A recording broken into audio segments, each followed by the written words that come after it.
I'm gonna go ahead and pull all these fittings out, and I'm gonna replace them with stainless fittings, which is what the kit should have came with to begin with, as far as I'm concerned. It would be worth the extra money to reduce that electrolysis, in my opinion.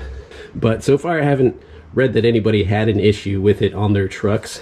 Granted, there hasn't been any long-term reviews that I've seen on the internet as well, so stay tuned, because that will be a future episode. We'll check this.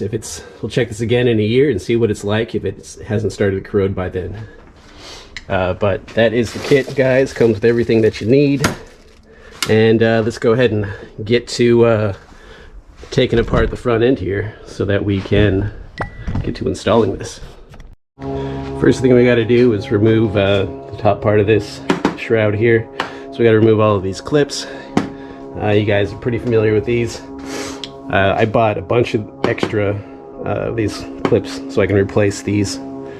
And it came with this sweet little tool. You can also use a screwdriver if you want, but I'll try to remember to put a link in, because these clips break, and if you got an old truck like mine, you're probably already missing a bunch of them. But I'll show you how to use this tool. Pretty easy. Slip it in there, pry that up, get underneath the bottom part. Bob's your uncle. We'll go ahead and take off the rest of them now. To remove this grill, we have 4 of these clips here. I take the screwdriver, twist it to the left, and then there's one here, and one here as well. And the only other thing you have is a 10 mil right there. Oh, that one's broken on mine. And then there's just some clips, so this pops off pretty easy.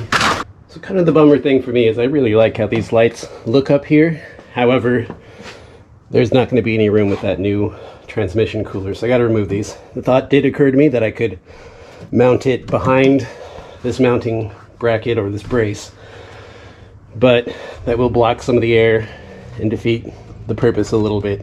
Although I think ultimately it would be fine, but I think I still want to put the transmission cooler on the outside of this big A bracket looking thing. As you can see, this transmission cooler is significantly smaller than the new one. Let me show you.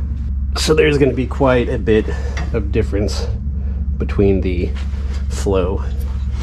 So I'm going to go ahead and remove these lights here, get those out of the way, and then we'll get to that cooler. Alright, let's get ready to remove the transmission cooler here. So we're going to go ahead and disconnect these lines.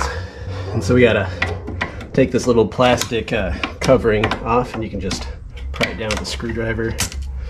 The only thing that's really holding these lines in is this metal clip right there. Kind of looks like a clip like your